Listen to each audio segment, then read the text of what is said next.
Second here. All right, we'll get the recording going, get the screen share up and running.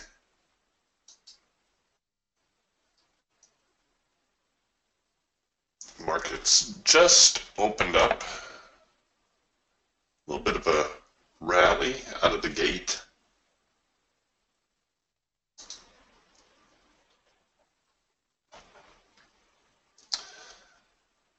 So actually we did get a trend change signal here on the Falcon right out of the open. A tough one to take though because the market was flip-flopping so much. Difficult trend change signal to identify. Just a really quick overview again for those of you who might be new in the room this morning. What you're looking at here is the diversified trading system, of course. The way I have it set up, I have the Hawk Scalper here in the top left, Falcon Swing Trader top right, Eagle Trend Trader bottom left, and the Raptor the bottom right. You know what? It's really early. I'm going to try to jump on board this first micro.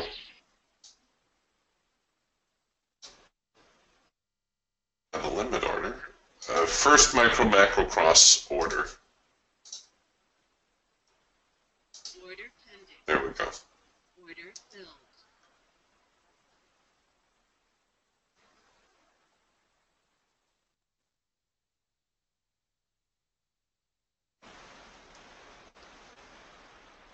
All right, that's moving now into a macro pullback.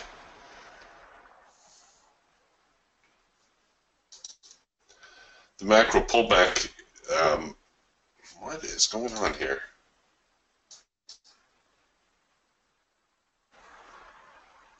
All right, this now is the first micro macro cross. Let's try that again. Oh, shoot.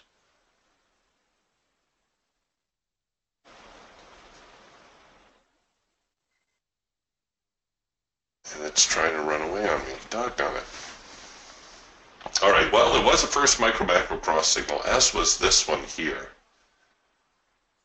I do suspect that we're going to see a little bit of follow through here. Maybe we can take it on one of the other tools. Here's an early cloud crossover on the Raptor with a chance at a second push on the entry.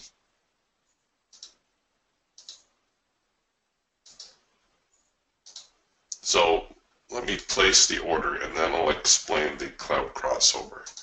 What the world is going on here? There we go. You're going to be like that, are you? I wasn't placing a limit.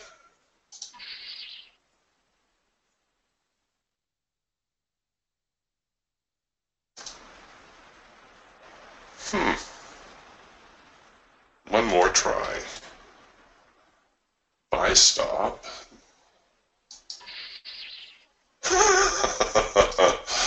Okay, it looks like I need to reboot my Ninja. I'm not going to do that right now. For some reason, it's not liking my order placement.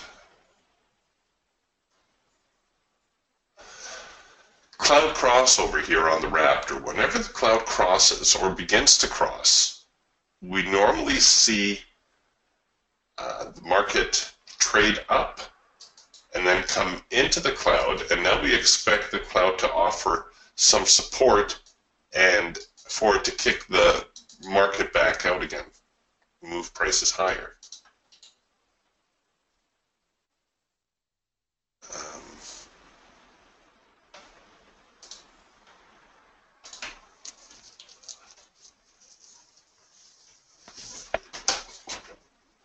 So pretty big retrace on that.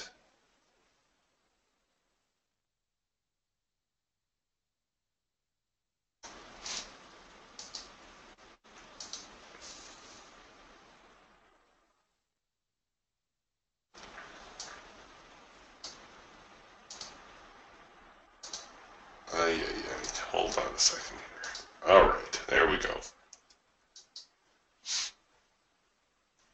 So hopefully what we're looking at is a market that is actually planning on putting in a little bit of a rally. This is the Eagle, of course. not another market that's trending sideways.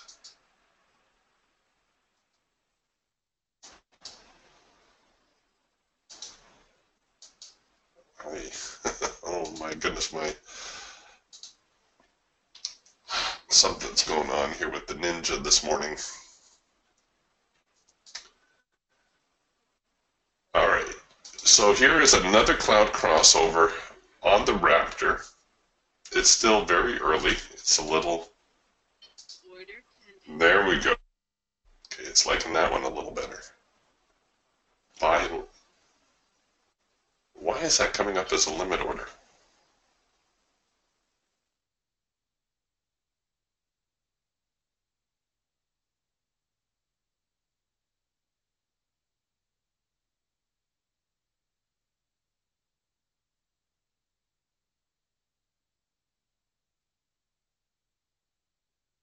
And why did it not engage my order?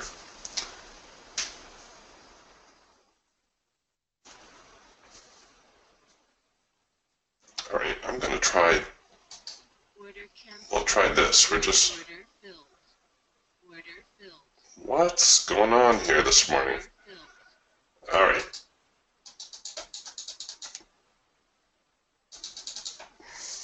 It's going to be one of those days, is it? Well, there was your cloud crossover signal, a little bit more mature than the other one. And you can see we're getting some decent follow through from that now. Christian asking a great question here. Christian asks, have you tested to combine the Falcon and the Raptor signals in one chart? Because the Falcon signals seem to come a little bit earlier. Can you use the best of both systems?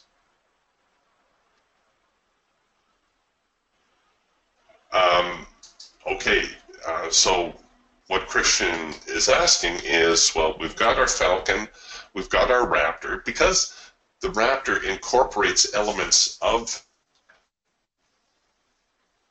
the Falcon as well as the Hawk and the Eagle. Can we look to combine the signals and take the best of both, as Christian suggested? Yes, of course, definitely, absolutely. Occasionally, the Raptor will produce a signal before the Falcon, and sometimes the Falcon will produce a signal before the Raptor. And that's because of their individual programming. They actually are programmed slightly different. So in this instance, you can see the Raptor down here was giving us the cloud crossover signal that we were looking at. Here on the Falcon, however, we didn't have a mature signal yet, right? It wasn't a proper buy signal on the Falcon, not yet. If we go back a little bit earlier, however,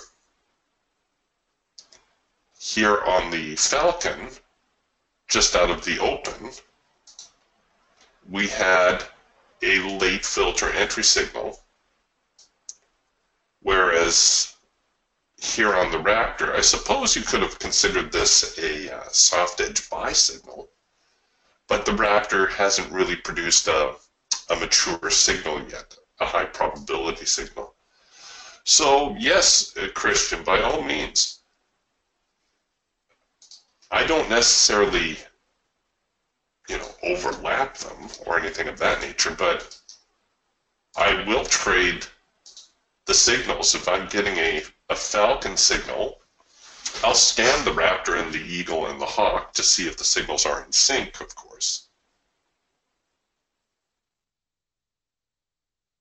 But yeah, if you get a cloud crossover signal, which we know is a high probability signal on the Raptor, but your signal on the Falcon is not in sync yet,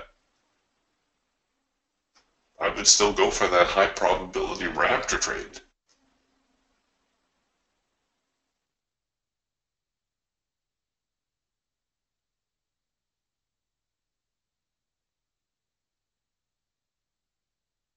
Oh, okay. Christian says he's tested bringing both into one chart, both overlapping both systems, and it works well for him. That's fantastic. I haven't tried that myself, of course. That doesn't mean it's not a good idea. By all means, if it's working, go with it.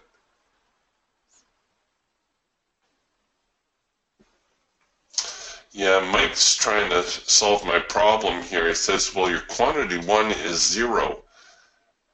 That shouldn't matter. I've done that before. Let's see, however, if it's being a little picky. We'll throw an order in here. Order pending. Okay, so that seems to work. See, usually what I do is if I want a runner in play, I'll just default to my quantity 2. Order pending. Yeah, it should still work. So what I do is a little bit of a shortcut Order cancel. on the Trailblazer here is if I have quantity 1 and my, say, 20 tick target, and then quantity on trade contract 2 set at 1 with an open target. Let's say I get a signal and I just want to place a runner on it.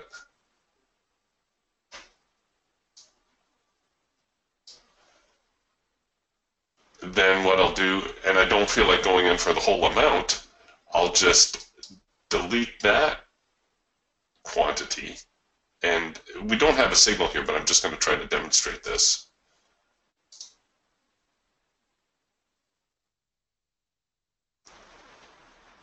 All right, here we'll throw an order in to buy above it. Order pending. No, that's not a limit. I don't want the limit. Order canceled.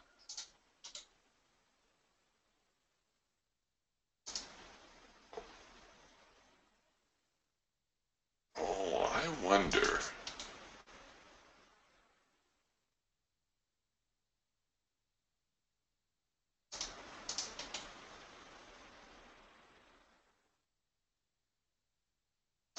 Oh, I wonder if my logic counter is interfering this morning.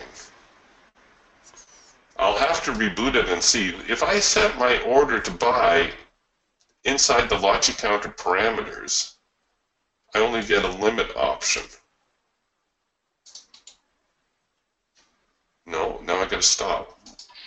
What's going on? Alright, well, like I said, this requires a reboot.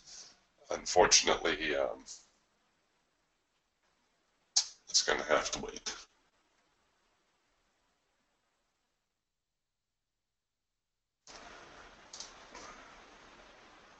Well, I'll still point out some trades to you this morning.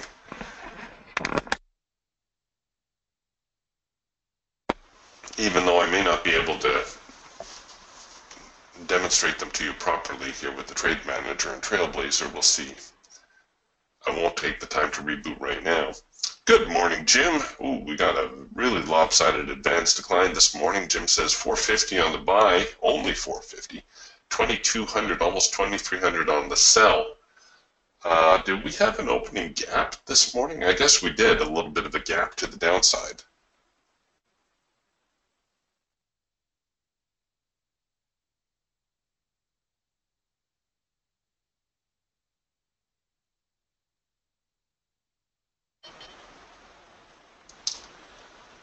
And now it seems to have evened up, and Jim says it's only a negative 140. All right, well, they're still kind of ranging a little bit here. And allow me a moment here to get my bearings again. Nick, great question. Nick asked, just curious, are you doing real trades or paper trades? Nick, these trades that we're doing here in the room, they're live, obviously, but I am doing them on sim. And people always ask, well, why are you doing them on sim? The reason is because the room is a trading room, yes, but it's not just a trade call room. It's also a training. As you've probably noticed already, I do take time to explain some of the setups, give you my thoughts on why things are setting up the way they are. We did try the trade call room format for a couple of days about a year or so ago. And I'll tell you the truth, when I'm trading, I don't talk. I am totally focused on the charts and just looking for the best opportunities, trying to get a handle on the market. And I closed the chat window, and after the session I checked the chat window, and there were comments like, well, tell me why you're doing that. Why are you doing that? Why are you taking that signal? Tell me what you're doing. But they are all done live, of course.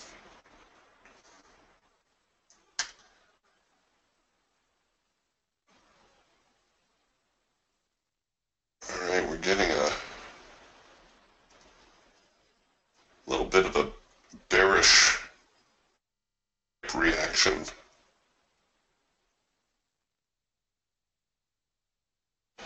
Yeah, that's true. Like Jim says, skin of the game changes everything. It's important, that's why I always say it's important to have your risk amount set at something you can afford, because you want to be able to keep a clear head when you're trading.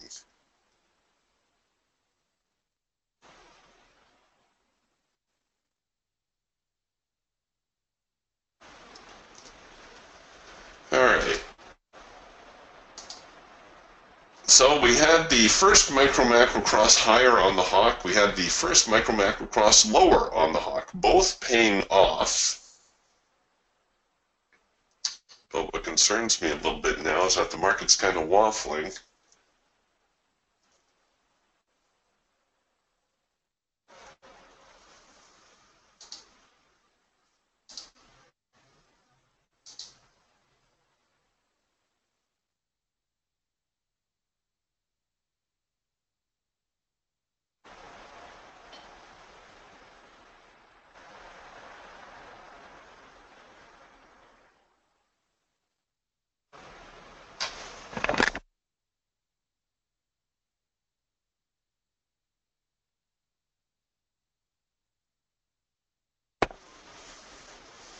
And this might develop into a 4-arrow consolidation yet.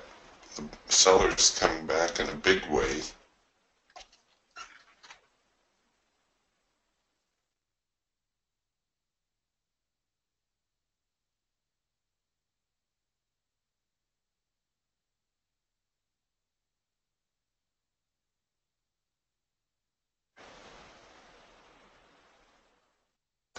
I don't usually like jumping back and forth on the signals.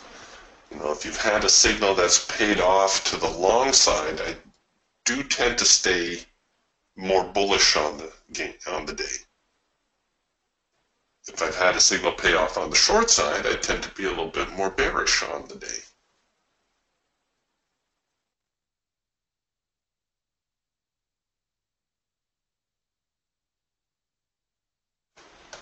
Looks like now the sellers are about to take away all those early gains, or try to anyway.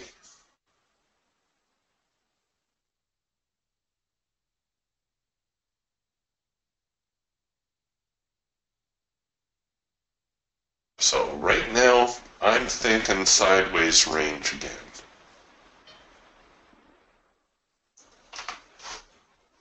Here on the Eagle, this may well turn out to be a great big bear flag, in which case we will see the market head lower from here. Or it may turn out that the market is in a sideways trading range.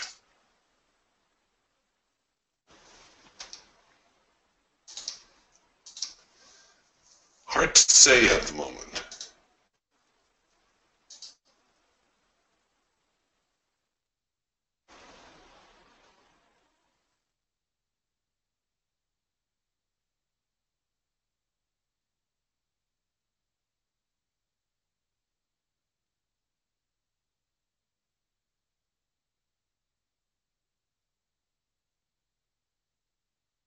Yeah, maybe. Jim says it looks like crude oil's running the index.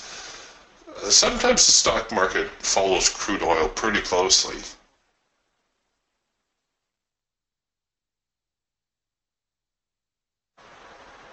I don't think it's quite as tight a relationship as it used to be.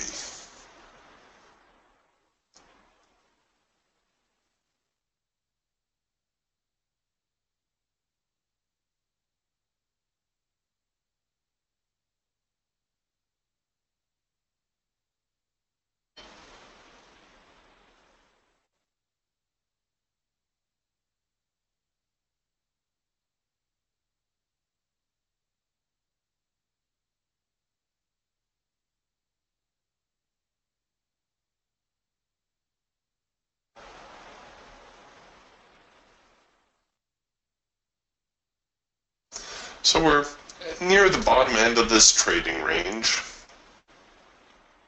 This morning's lows right down here. That's right, where we're hovering again, 47.33-ish.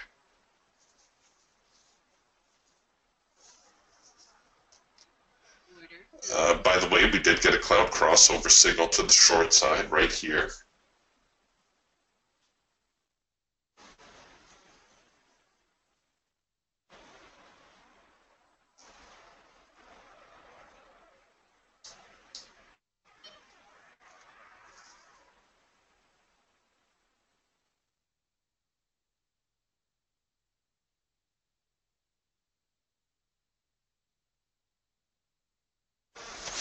Yeah, it looks like we're pretty much in a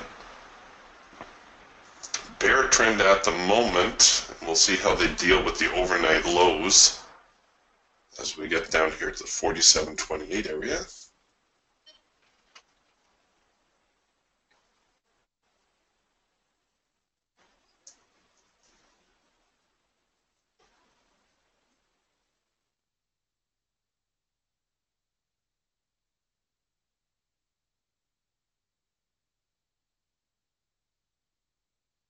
Right now, to me, this looks very, very bearish.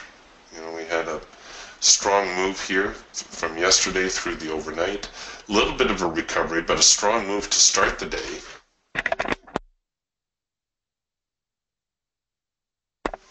Definitely giving the day a bearish flavor.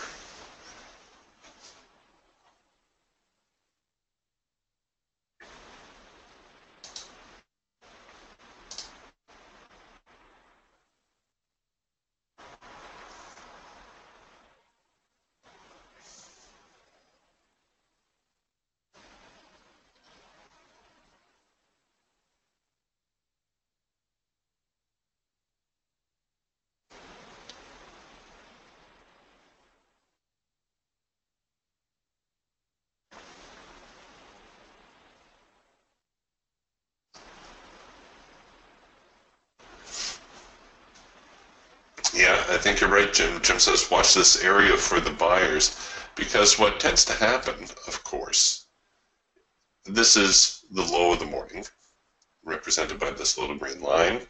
If the market is in a trading range, well, we have buyers here, we have buyers here, we have buyers here. You can see they were trying to buy the market up. Obviously, they were trying to buy it here as well on that particular candle. You can tell from the width, you can tell from the wick. The market broke down. Does that mean the buyers went away? No, not at all. They're still going to buy, anticipating that the market's going to go back inside this trading range.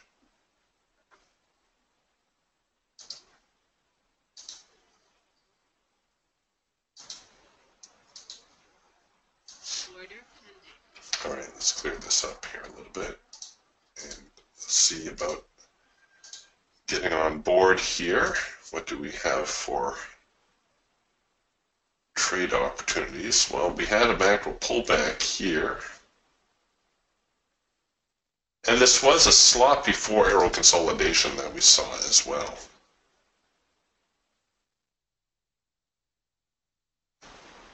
But it did seem to work out. Right now, the Falcon looking like the only one really offering an opportunity with this trend line touch signal. We've got the warning dots, no signal just yet.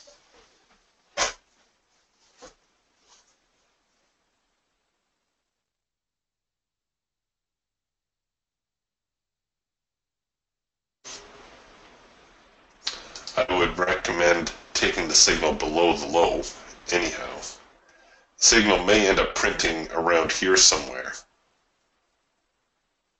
But for a couple extra ticks, I take it below the low. Can I risk it above the high? No, I can't. But that's where the risk should go, unfortunately. We're likely to see a little bit more structure come into this trade as the buyers start to press the sellers. They're going to perhaps push it up a little bit here.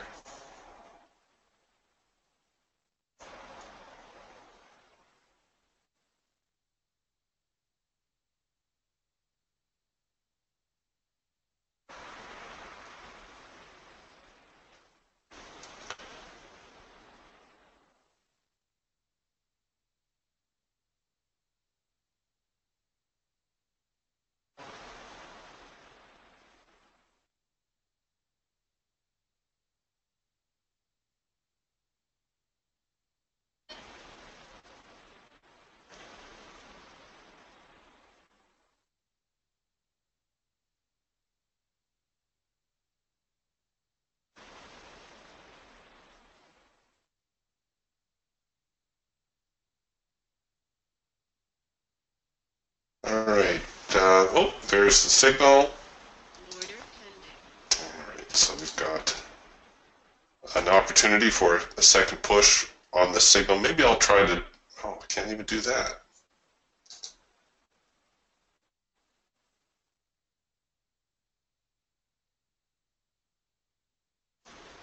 All right, so here now is our 4-arrow consolidation on the hawk. I could take it. Can I risk that one there? Oh, that one I can do. Order pending. So the hawk giving me a little bit more structure here. 4-arrow consolidation whenever the market starts to drift sideways. There's the fourth signal. I'm going to take it below the low. If it goes below the low.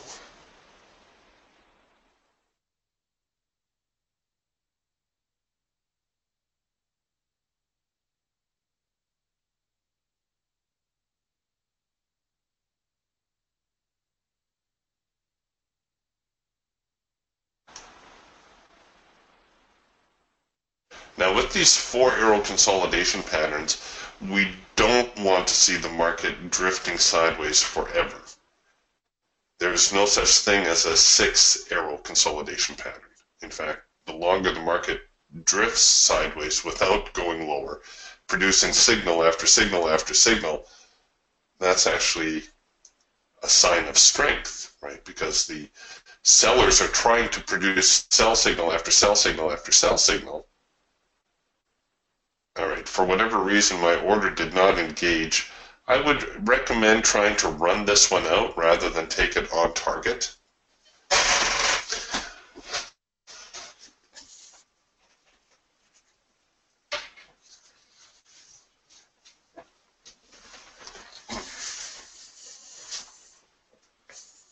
We could get a little bit of heat, but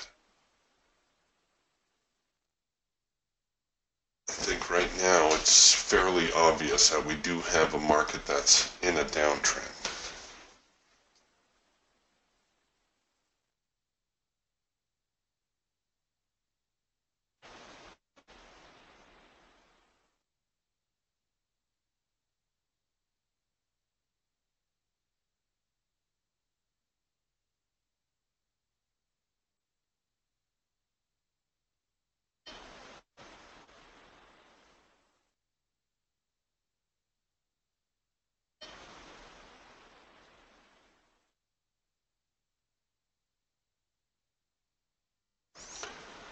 All right. Oh, so why did it hit my... Alright. I need to reboot Ninja. I'm not going to say that again. I've said that so many times today, but... Ay, ay, ay.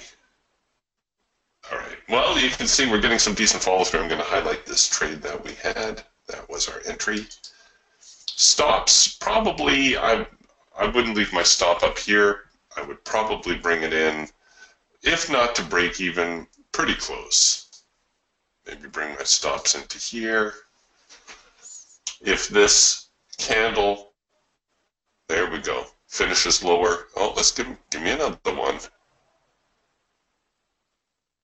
There's normally, again, a little bit of an intermittent swing that's going to develop because we've taken out the support on these lows, right? There was buying here.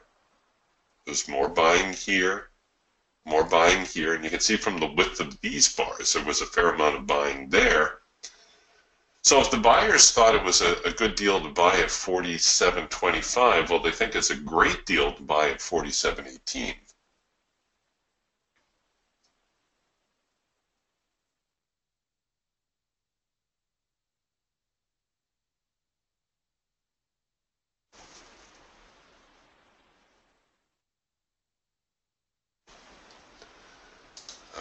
Okay, we're going to put that up on the shelf for now. And of course, if you're nervous about the trade, take the stop to break even. Just make it easy on yourself. If it goes, it goes. If not, well, at least it's not going to cost you anything. Here was the Falcon signal that we tried to get on board with. Just a basic trend line touch signal. And the trend line touch always has a little bit of a flag shape to it. So in this case, a bear flag. Those are going to be your stronger ones.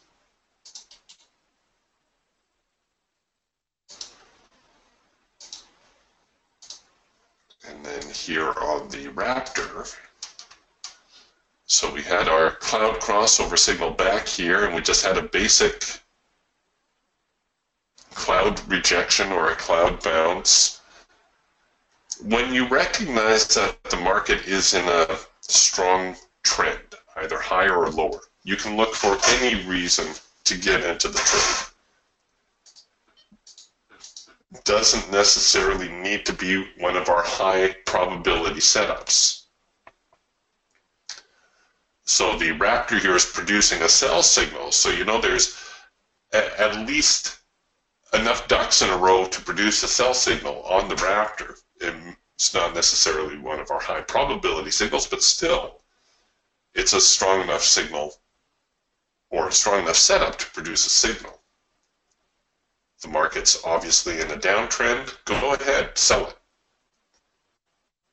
And you can see you had at least enough follow through to hit your first profit target if you're running multiple contracts.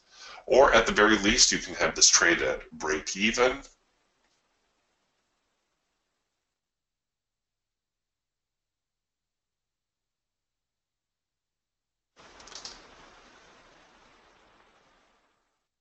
And now the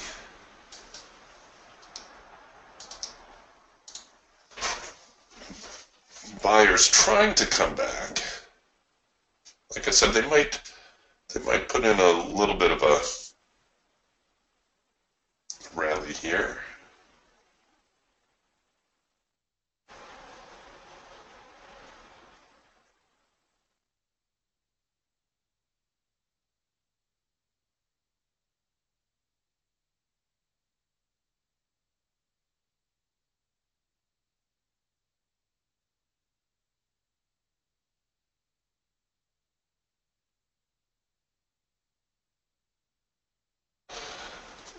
Nick's asking, does the Russell and the NQ, do they mirror each other generally?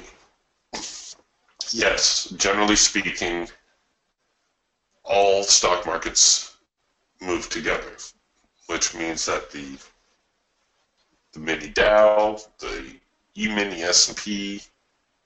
Here's the mini Dow on the Raptor.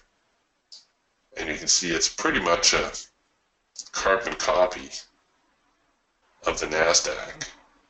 With a couple exceptions, the NASDAQ had a little bit more pronounced pullback here. The mini Dow did not. The mini Dow didn't have the bullish cloud crossover signal. Oh, actually, neither did the NASDAQ. Oh, sorry, this is where it was. Let's go back far enough. So the NASDAQ was producing a cloud crossover to buy. The YM wasn't that bullish yet, but it did produce a soft edge buy signal.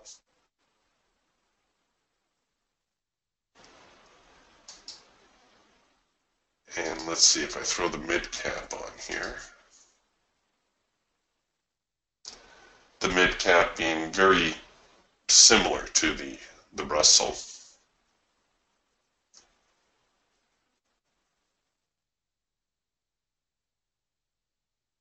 If you compare this to your Russell chart, it's going to be pretty much identical. And you can see again with the NASDAQ, a little bit of a progression lower. Then we got a little bit of an uptick. The NASDAQ a little bit more volatile maybe, range-wise. What a lot of people don't realize is that when they're following these markets, they think, oh, I'm going to trade the E-mini because it's $12.50 a tick. I'll earn more money.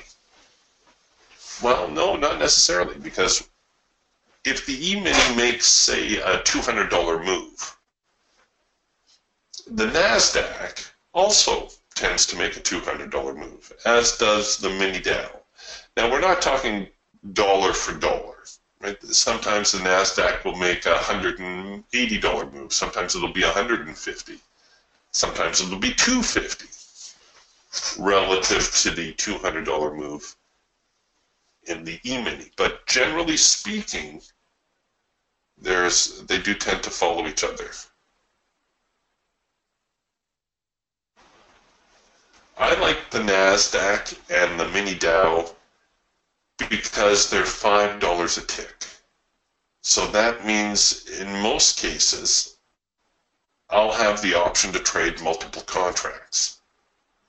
I like trading multiple contracts because it gives me options.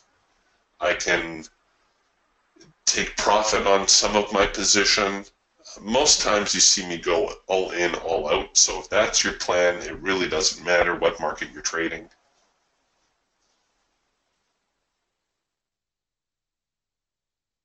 But I think it's nice to have the option to be able to peel off a contract and then maybe extend, have a runner in case the market really lights up and takes off. And you don't always get those kinds of options when you're trading the E-mini or the Russell or crude. Well, it depends on your account size, of course. If your account is $100,000, you've got all the options you need. If your account is $10,000, well, you have no business really looking at crude oil or the Russell or the E-mini.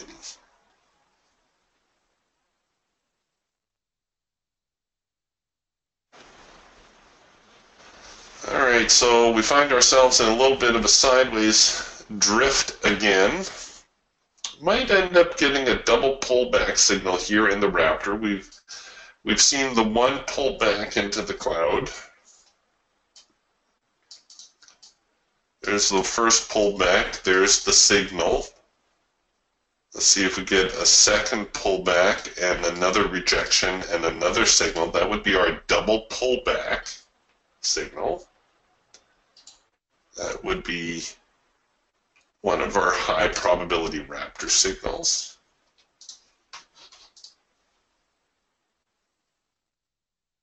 The hawk just kind of drifting here.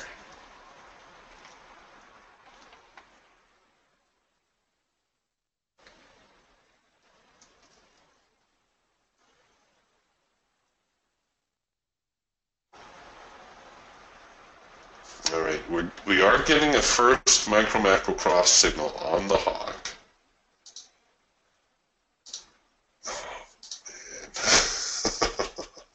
All right, I'm going to have to do it this way.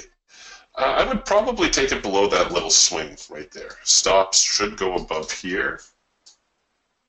The reason I would take it below that swing is in case the market is drifting like this.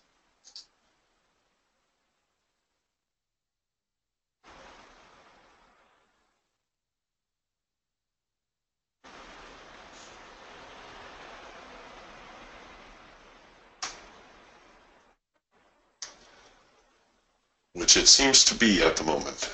They're tending to hold firm on the support, the buyers are, and so far the sellers are holding firm on the highs.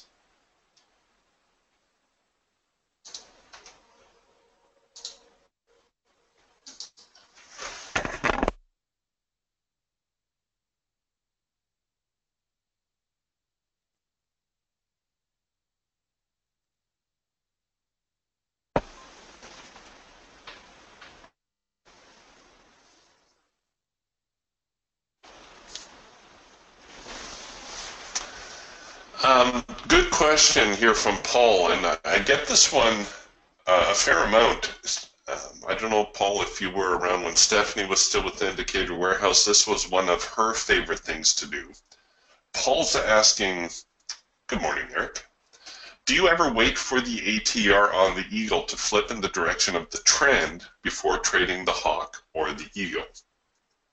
And I'm sure by comparison, the Falcon and the Raptor. So what Paul is asking is, because the Eagle Trend Trader is the trend trader, do you try to trade when everything is in sync? So in other words, if I have a buy signal on the Hawk, a buy scalp, would I buy it if we're bearish on the Eagle? See, our ATR is up here, prices are down here. The Eagle at the moment, pretty bearish. The answer, now Stephanie always liked everything in sync, and that's what worked for her. So if she got a buy signal in the Hawk right now, say a first micro-macro cross higher, she would not buy it because it was against the ATR and because it was against the general trend on the Eagle.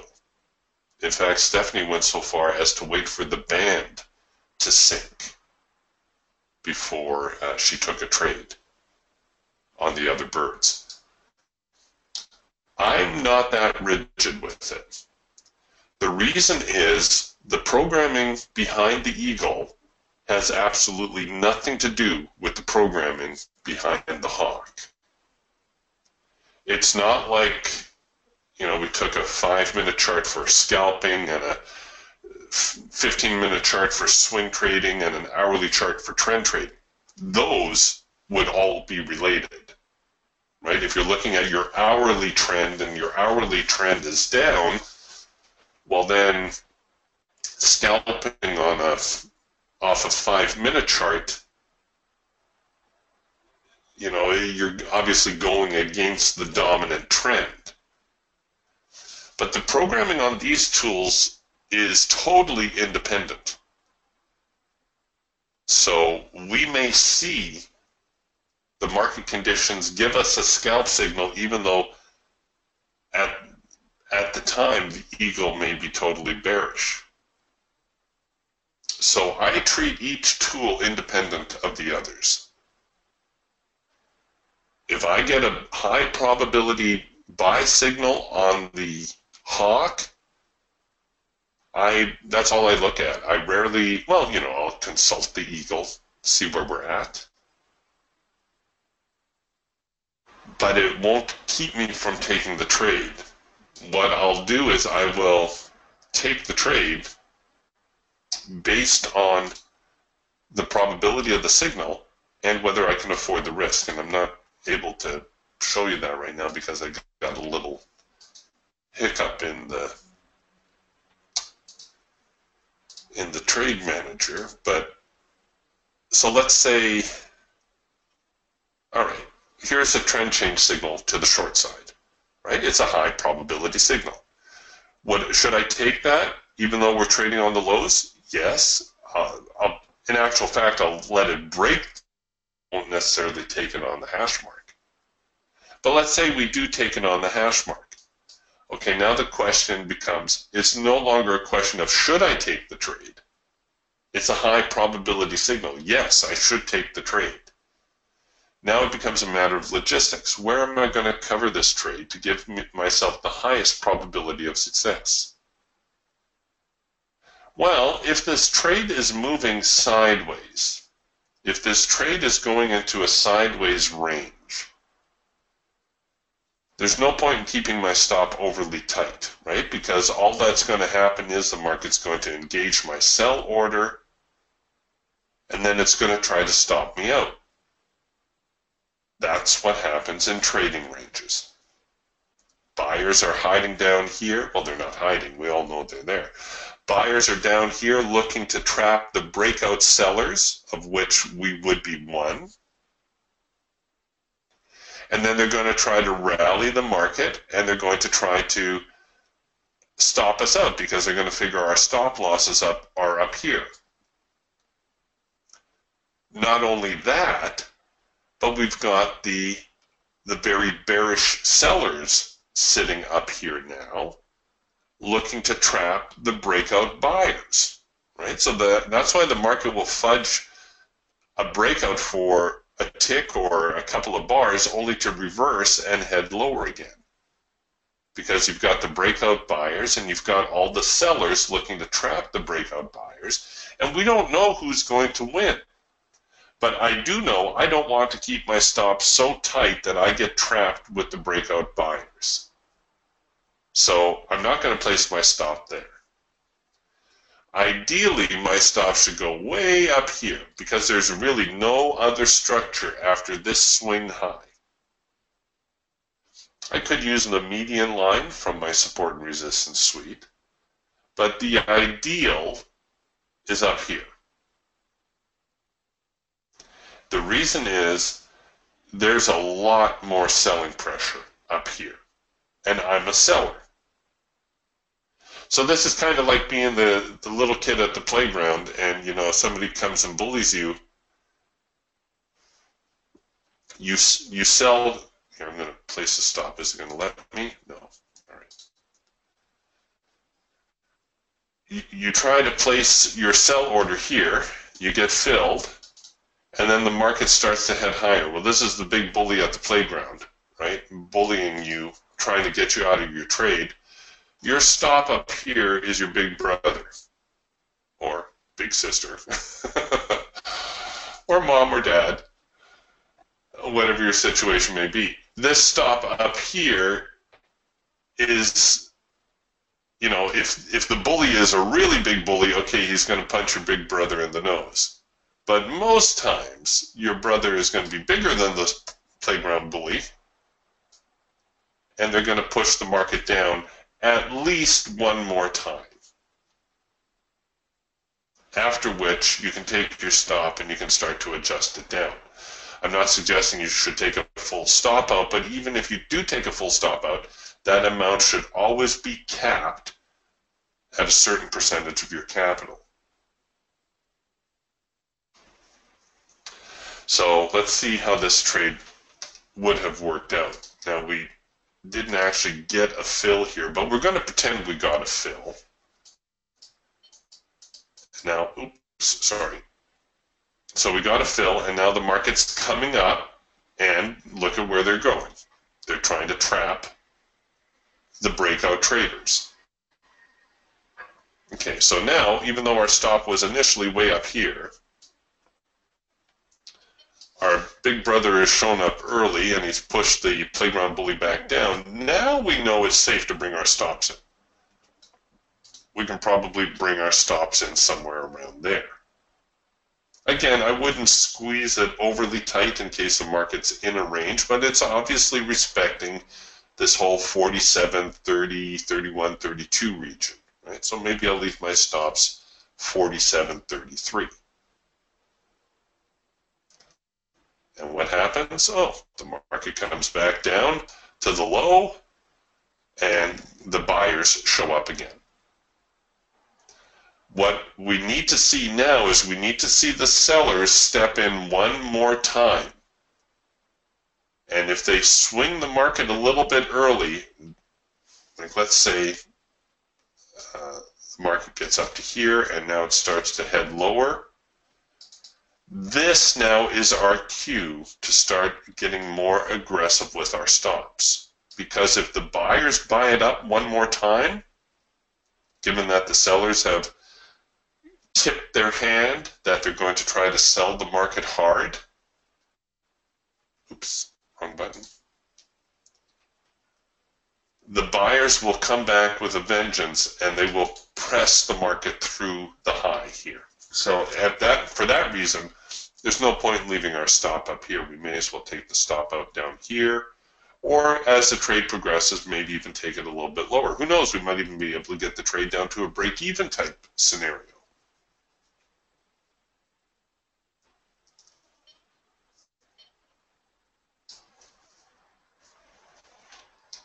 But when the market is moving sideways like this, you really need to try to give yourself as much staying power as possible. Okay, so there's that other swing I was talking about. I would love to see this bar close lower.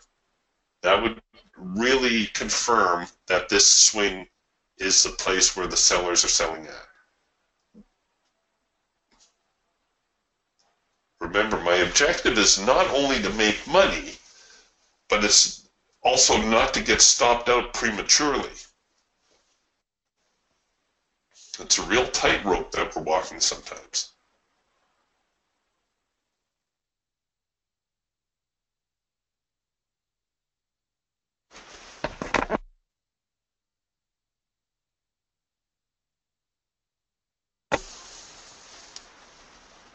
But no, that's a really good question, Paul.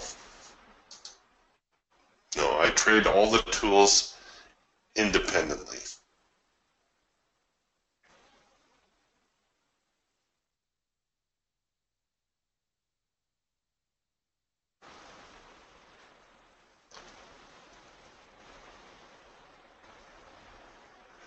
The longer the market spends going sideways as well, the less influential this early push lower will be.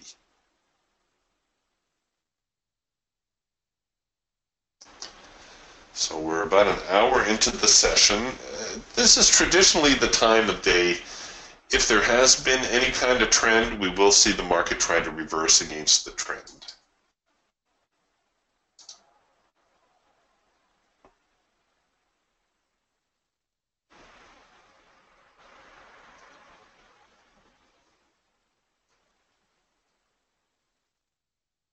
And of course, if it ever gets too much for you, you just punch out with profit. All right, so you see, good example of why you don't want to be just one tick above this high, because the market fudged it by 2 or 3 ticks and now is trying to head lower again.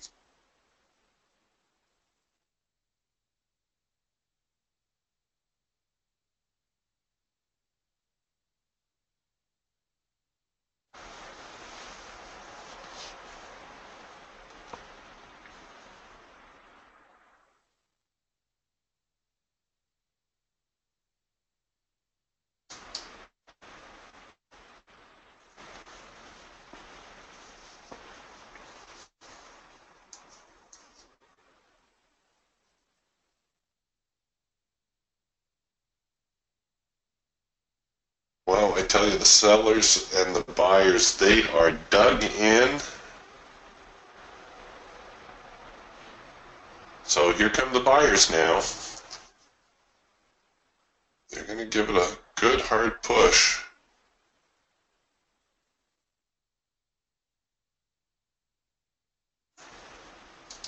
So back here on the Falcon, we got all this support off of our primary support line.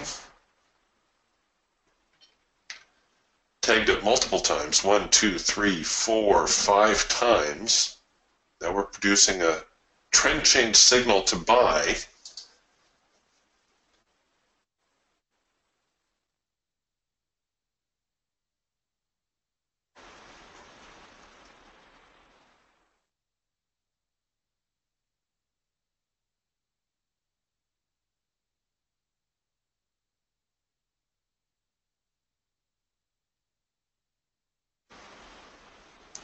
When in doubt, the best course of action is still to just identify the trading range and just wait for the market to get out.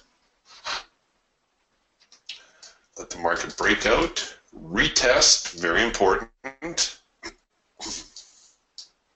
pardon me, and then look for that buying opportunity or get the breakout, look for the retest, let the sellers show you that they can keep the market outside of the range, and then look for that selling opportunity. Everything else within here is going to be a little bit of a crapshoot. Sellers hiding up here, looking to sell the top third of the trading range. Buyers down here looking to buy the bottom third. Everything in the middle is just up for grabs.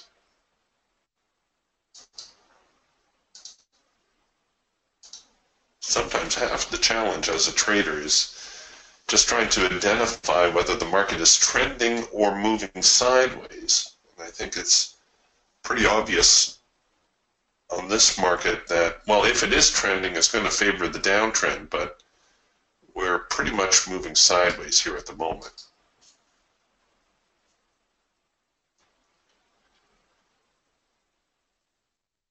And you shouldn't look too hard for a signal. Again, this might be a new double pullback. So there's pullback 1, there's the signal. Here's pullback 2. We'll see if the market spits out and produces another signal that could be a possible short. Here we come into the hard edge.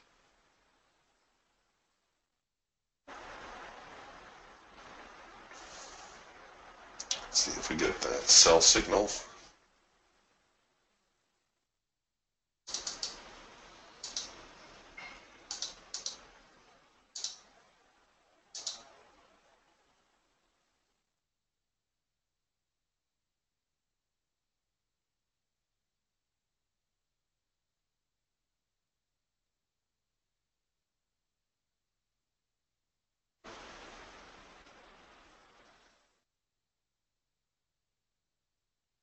Or not.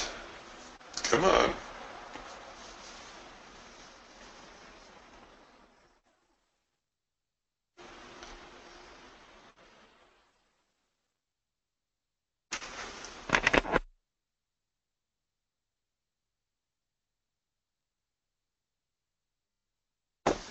There it is. All right, let's see if we get it engaged. I'll just hit the sell market button when the order engages, if it engages.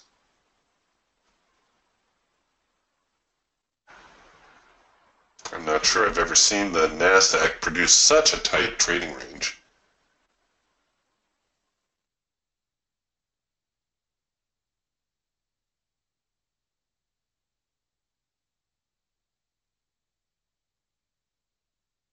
There it is. Oh, what the heck is that?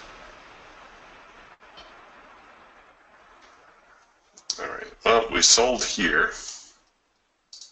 Stops right here. A couple technical difficulties here this morning.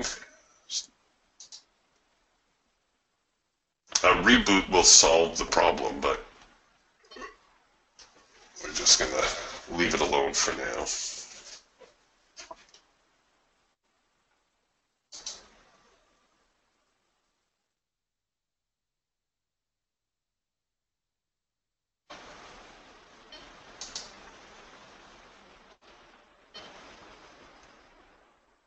Now notice we had the lower swing relative relative to this one here, so we're printing a lower high. This is our double pullback signal.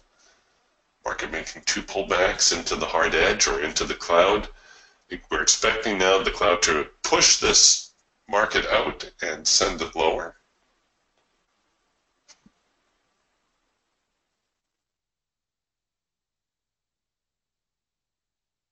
Come on. Give me the breakout.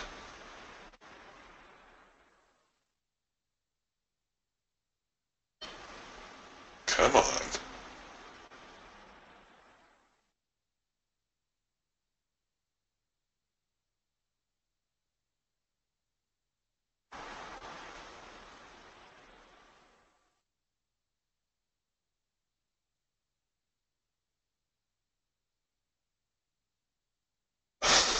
Oh my gosh.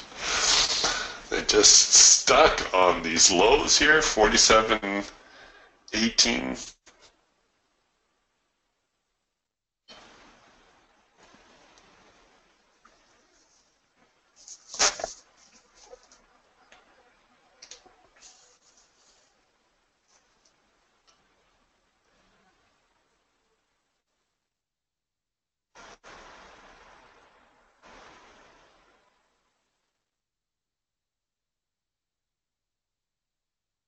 And when you're trying to trade the breakout of a range, it's advisable not to go in too heavy. Even if you're using your trade manager and you're risking 2% of your capital, you don't want to go in too heavy. Maybe dial it down to 1%, or if you're trading a very large account, maybe 0.5%.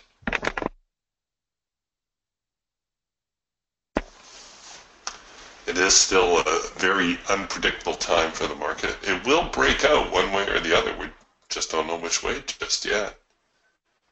Buyers and sellers seemingly equally matched.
Christian asked, on this support level, are there the high frequency traders there? Most likely. Same thing with the resistance here on the highs. You know they're going to be scalping each other for a couple of ticks.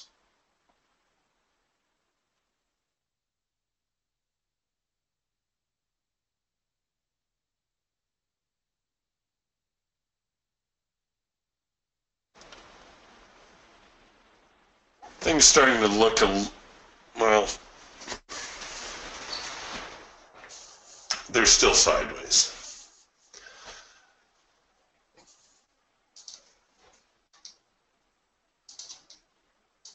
They always look bullish at the top end of the range, and they always look bearish at the bottom end of the range. And that's how they trap breakout traders.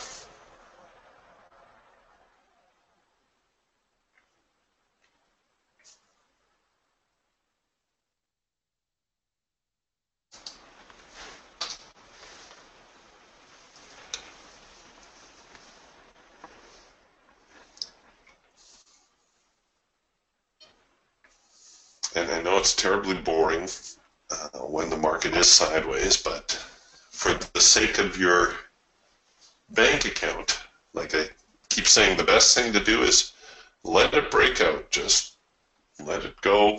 If you are going to try to trade a sideways range,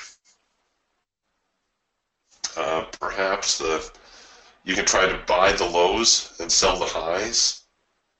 I would not recommend hanging in too long. This range is practically textbook. You rarely see them matching the highs and the lows this closely. So if you buy the bottom end of the range, if you get a scalper's target, so $50, I would grab it, be happy with that.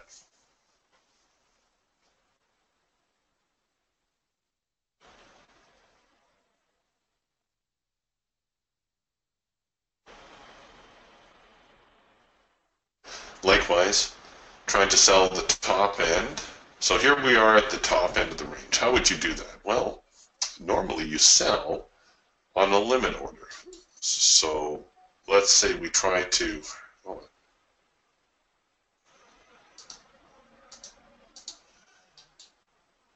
I seriously need to reboot my Ninja. Okay, so here we've identified this as the top end of the trading range. You could place, let's say, a limit order to sell right here.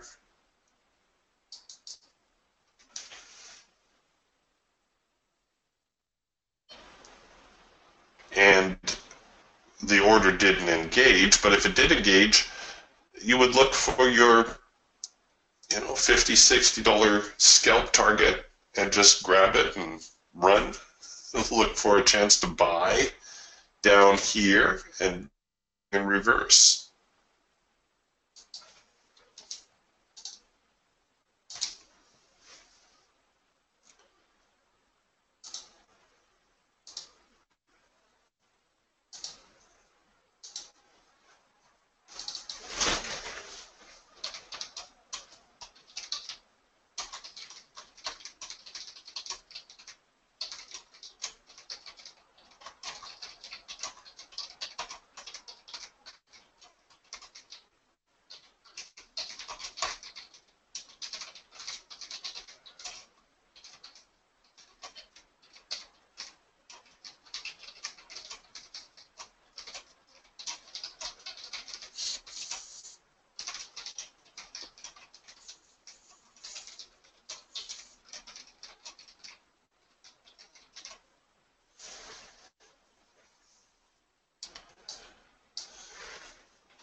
All right, here come the sellers.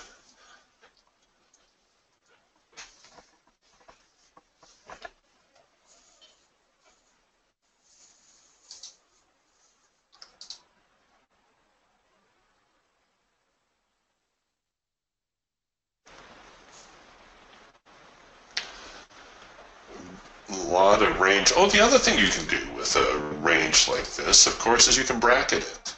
You can bracket, you can try to be one of the early breakout traders. We have our OCO function. You can look to buy above the high. You can look to short below the low.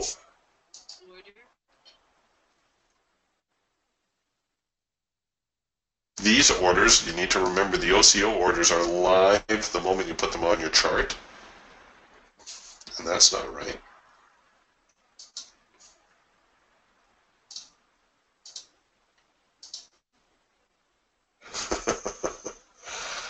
Okay.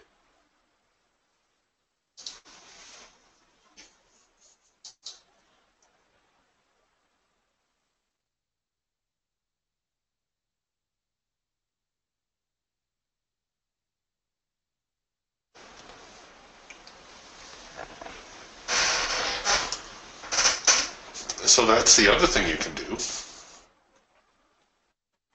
Look to take advantage of that early breakout from the range. Right? Get that. Oh, see now, how in the world did it fill me?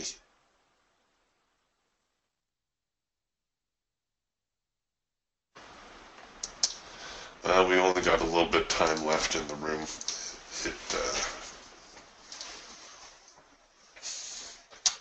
I think next time I'll place a test order before I open the room.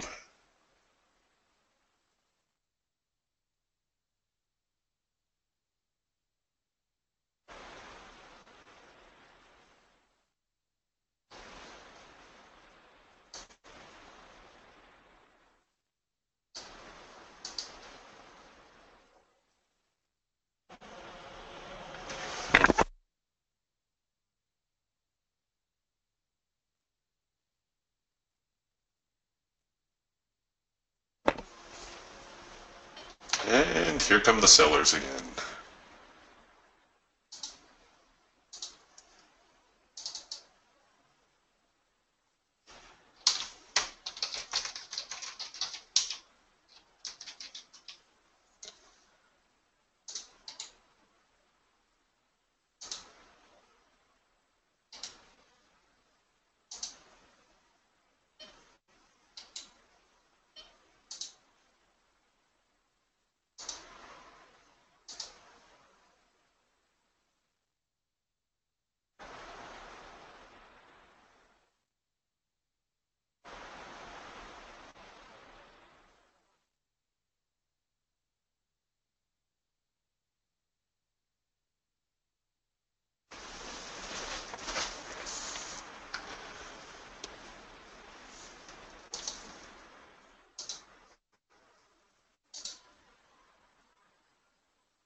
Crude oil also kind of going sideways this morning.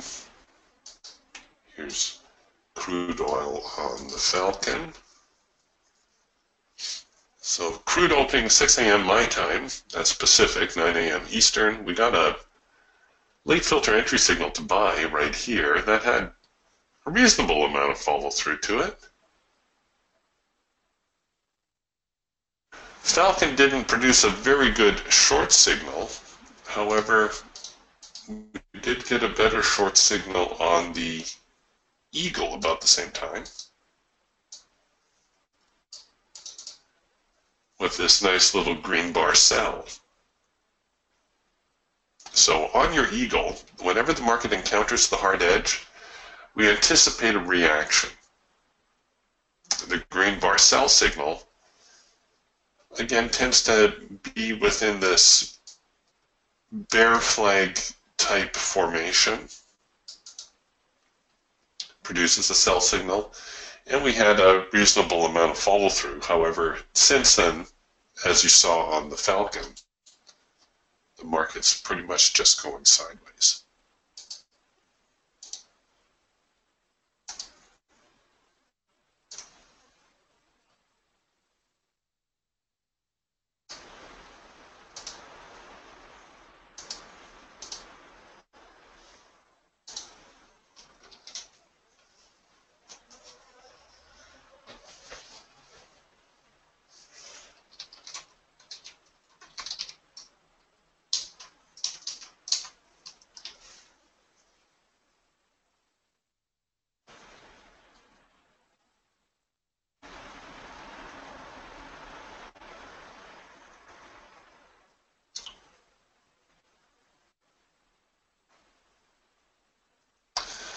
All right, buyers getting a little bit more aggressive.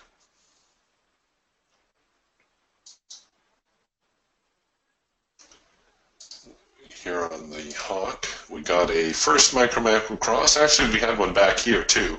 Then everything went out of sync, came back into sync, so we have another first micro-macro cross. There we go.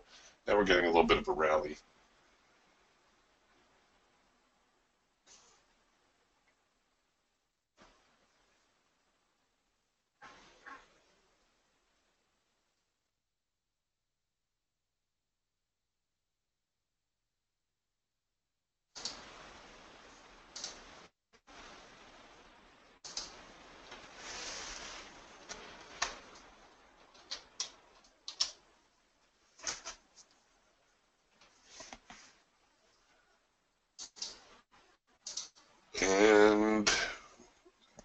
get the little breakout and the failure? Are they going to hold? Or are they going to go the other way?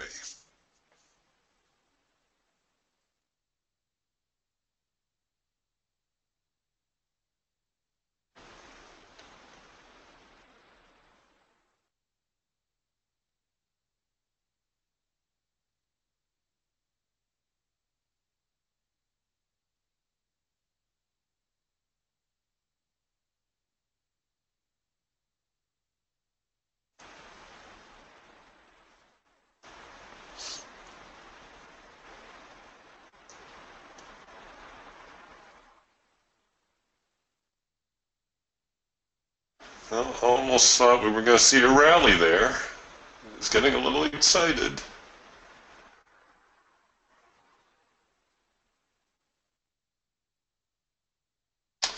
All right, you guys, I know it's early, but I think we're going to button up the room here in a little bit. I need to reboot my charts. There's nothing really going on. If you're going to trade this afternoon, I wouldn't be surprised to see a market rally, maybe a little bit still. Don't know if we'll recover to this morning's highs, but when the market's ranging, it's always trying to find the top end of the range and the bottom end of the range. Reminder that tomorrow, Wednesday, we are meeting in the open house room. If you don't have the address for that, you can sign up at Indicator Warehouse under Free Trade Room. And we'll see you guys then. Talk to you tomorrow. Bye for now.